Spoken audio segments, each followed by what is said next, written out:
Anggotanya terdiri dari saya sendiri, saya Nafar Al-Gati Abdul Tiga. Saya Wisram Sanap dan Tiga. Saya Revan Selvian dan Tiga. Kami akan melakukan observasi kehidupan sosial ekonomi dengan masyarakat. Tempat observasinya akan dilakukan di Karangbasan, Purwokerto Selatan.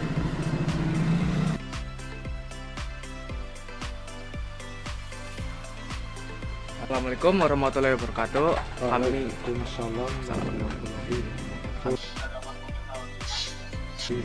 Kami dari kelompok 8 akan mewawancarai siapa Pak? Anton Sebagai Pak RT di perumahan ini. Perumahan 4 RT 4 1 Kelurahan Karangbasan. Ya. Jadi kami ada beberapa pertanyaan nih Pak mengenai sosial ekonomi. Silakan. Yang pertama, sudah berapa lama Bapak tinggal di lingkungan ini? Tahun ya sekitar 23 tahun. 23 tahun kita tahu 2001. Lama ya Pak. Iya. Terus yang kedua, ada bagaimana struktur organisasi RT di lingkungan ini?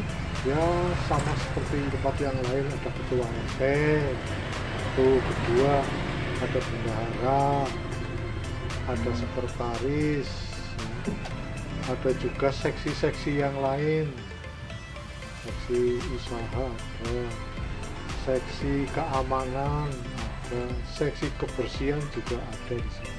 Jadi kurang lebih sama ya Pak kayak yang Sama lain. ya. Ada penasehat RT juga ada di sini.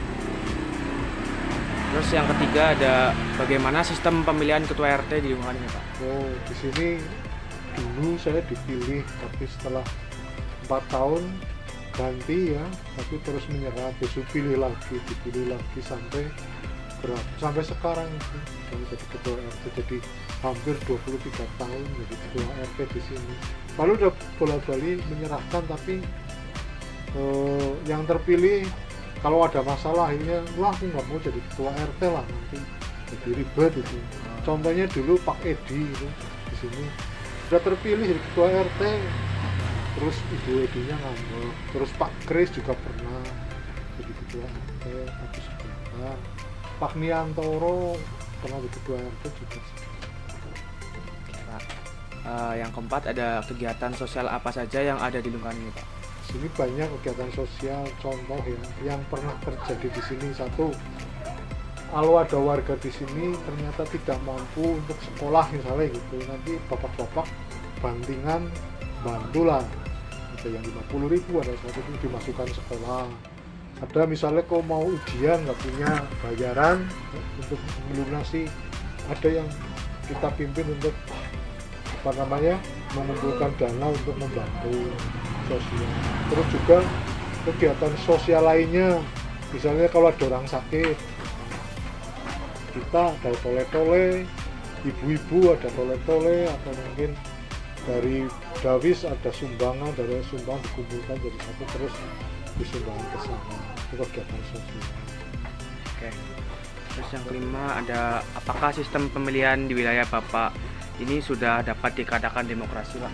Jadi sih sebenarnya demokrasi, tapi kadang-kadang kan nggak semua orang mau sih, karena RT itu kan nggak dibayar, cuma jangan betul-betul kerja bakti gitu. Kadang-kadang terpilih sudah, terus mutung nggak mau lagi. Kalau ditunjuk kayak gitu kan pernah terjadi dulu, nanti kamu jadi ketua RT ya, namanya Pak Miftah dulu itu. Udah dibilang kayak gitu, nanti gantian ini pilihan, malah terus besoknya lagi nggak pernah mau berangkat pertemuan. Kayaknya seperti itu.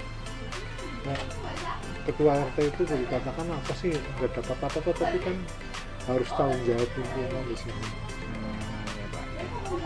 Terus yang keenam, bagaimana keterlibatan masyarakat di sini berkaitan dengan kegiatan sosial Pak? Oh bagus, yang penting sebenarnya bagus contoh kegiatan sosial di sini ya, misalnya membangun ini aspal jalan itu dulu. Yang punya ide ingin bangun aspal ya langsung saya tunjuk, kamu ketuanya ya, nanti jadi lebih tahu ya, oke, ayo bisa terlaksana. Ada ide lagi betulin bangun ini tempat ronda ini ruang ronda ya gitu, siapa yang ini, terus satu yes itu yang ketuanya ya, oke ya saya bertanggung jawab, tapi ada yang yang mimpin, udah yang penting kamu jadi ketua. Kegiatan sosial yang paling besar itu membangun musola dulu tahun 2007. Ya kayak gitu, kita tinggal aja nunjuk orang, oh kamu jadi ketua, terus ini nanti strateginya seperti ini, semua berjalan dengan baik. Tidak masalah. Jadi bagus ya Pak kalau di sini Pak. Ya lumayan lah, ya, gitulah. Terus selanjutnya ada, apakah ada kegiatan rutin bulanan untuk masyarakat baik tingkat RT, RW maupun desa? Kalau untuk tingkat RT ya kegiatan bulanan pertemuan, ya pertemuan RT tiap bulan rutin gitu. Kalau ibu-ibu Dawis itu juga tiap bulan ada, ibu BPKK juga ada tiap bulan. Terus kalau untuk tingkat RW memang ya setahun sekali atau setahun 2 kali kan, kalau mau 17-an sama apa itu pertemuan. Kalau untuk tingkat kelurahan kadang-kadang sebulan sekali, kadang-kadang setahun 4 kali 5 kali. Saya kadang-kadang juga jarang ke kelurahan karena itu malam-malam sih, jadi gimana ya itu. Tapi ya sering datang ke sana. Contohnya kalau di kelurahan itu kan Bamus ya, Bamusda ya.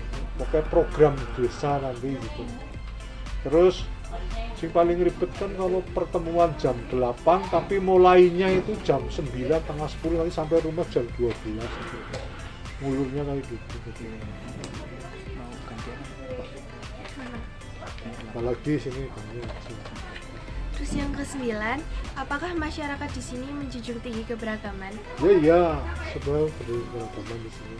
Saya Katolik, di sini yang Katolik kan ada 2 keluarga, yang Kristen ada 2 keluarga. Kalau misalnya ada acara apa-apa ya saya ikut aja, pengajian apa ya ikut kadang-kadang. Yang meninggal dunia itu apa namanya?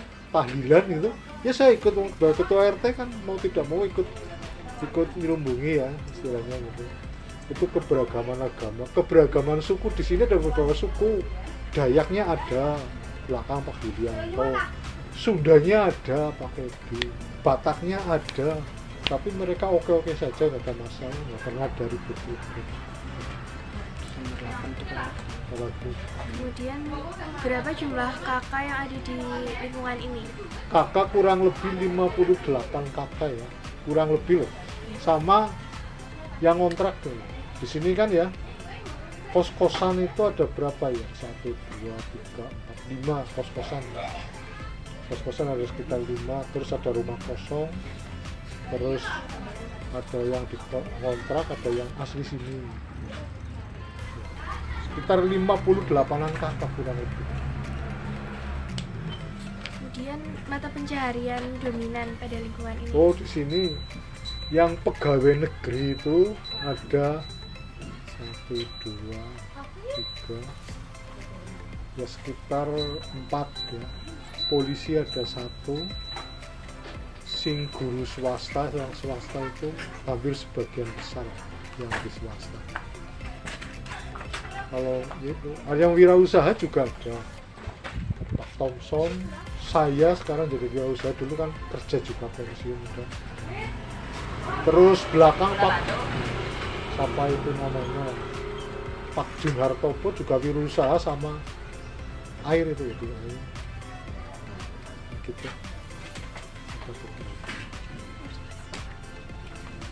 Untuk pertanyaan ke-11, bagaimana tingkat partisipasi anggota masyarakat dalam kegiatan sosial ekonomi lokal yang diinisiasi oleh RT seperti program kebersihan lingkungan, arisan atau gotong royong? Oh, mereka aktif juga kok. Misalnya ada acara, kalau ibu-ibu itu ya, contohnya misalnya ada arisan apa, mereka juga aktif itu. Ada yang datang terus yang gotong royong misalnya ya apa namanya bersih-bersih ya, banyak yang mau gitu.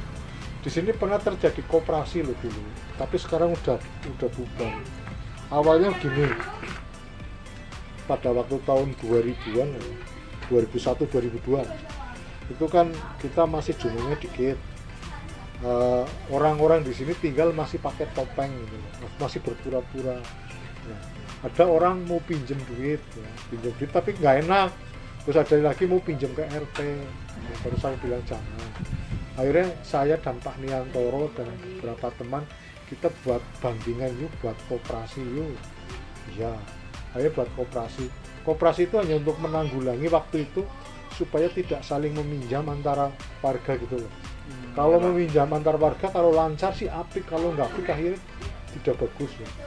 Terus supaya jangan meminjam kas RT gitu. Kalau minjam kas RT nanti ya nek bisa baliknya, kalau enggak juga enggak. Di koperasi itu pernah jual saya di koperasi. Tapi kalau sekarang ibu-ibu simpan pinjam juga masih ada, tabungan juga masih ada. Kalau lebaran kan dibagi masih ada. Untuk pertanyaan ke-12, apakah terdapat perubahan signifikan dalam pola konsumsi masyarakat di lingkungan RT dan sejauh mana hal itu mempengaruhi kesejahteraan ekonomi rumah tangga? Untuk kegiatan kayak gitu sih tergantung orangnya sih ya. Kalau misalnya itu dalam skala kecil sih jadi tidak bisa menjamin untuk bahwa jangan itu seperti itu. Semua itu udah punya modal sendiri-sendiri lah. Kayak saya wirausaha gitu kan, saya juga nggak menggantungkan dari kegiatan RT, kas RT apa enggak, jadi sih ya tergantung juga. Rata-rata mereka mandiri bukan karena kegiatan kayak gitu, memang udah bekerja, udah ini maksudnya. Apalagi Terus pertanyaan ke-13, bagaimana tingkat akses masyarakat terhadap layanan kesehatan dan pendidikan di wilayah RT, dan apakah ada upaya untuk meningkatkan akses tersebut? untuk kesehatan di sini hampir rata-rata itu mesti ikut BPJS di sini. Hampir rata-rata amati gitu loh. Hampir rata-rata ikut BPJS, jadi otomatis kalau yang BPJS tercover. Yang saya amati itu loh. Saya juga termasuk ikut, nggak tahu yang lain, tapi rata-rata ikut BPJS. Karena di mereka itu orang bekerja di tempat yang mapan sih biasanya. Ada yang di SPM kan juga tempat bekerja yang mapan.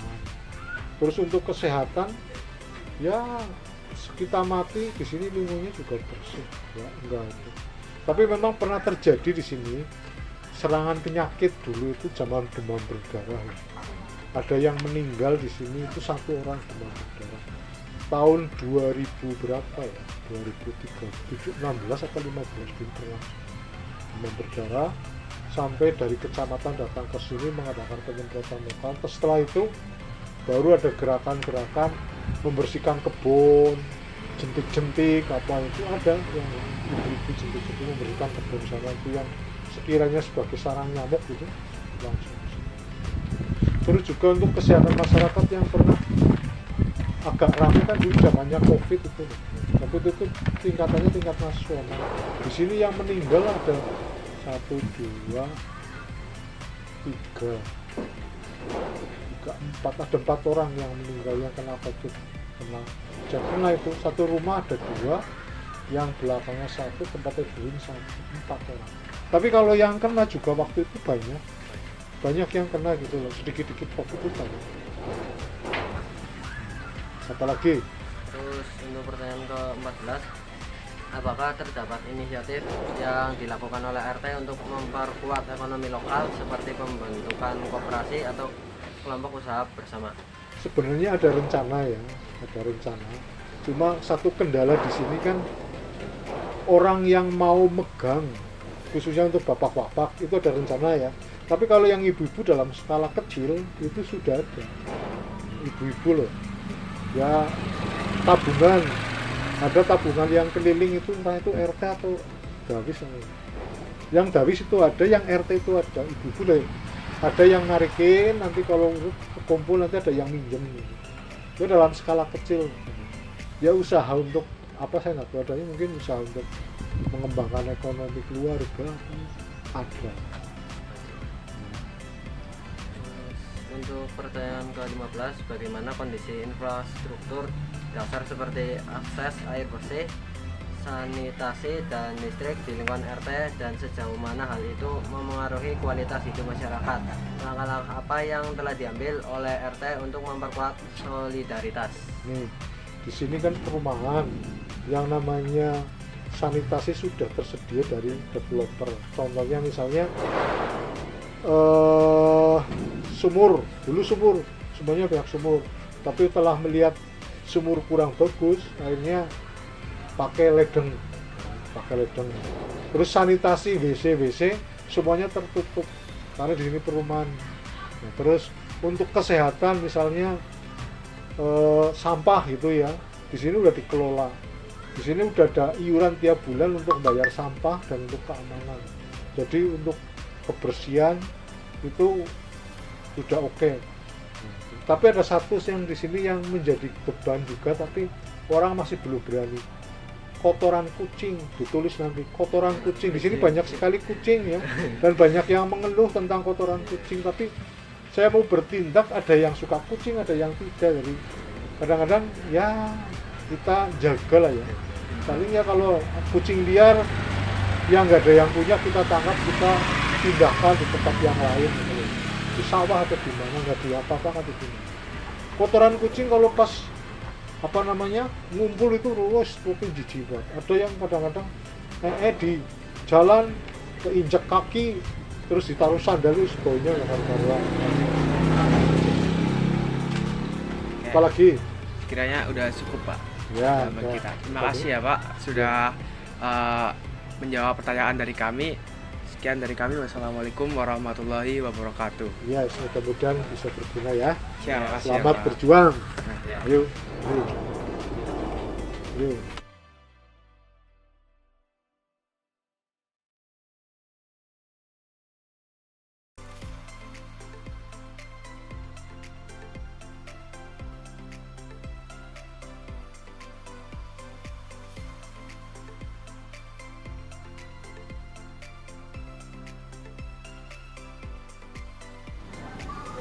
Jadi kesimpulan yang kami dapat dari observasi langsung yang kami lakukan adalah satu, rata-rata penduduk di perumahan tersebut sudah tinggal kurang lebih selama 14 tahun.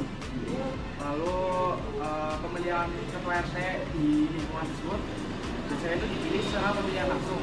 Dan juga rata-rata mata pencaharian warga di lingkungan tersebut itu adalah PNS atau swasta. Sekian dari kami Kelompok 8, kurang lebihnya mohon maaf. Wassalamualaikum warahmatullahi wabarakatuh.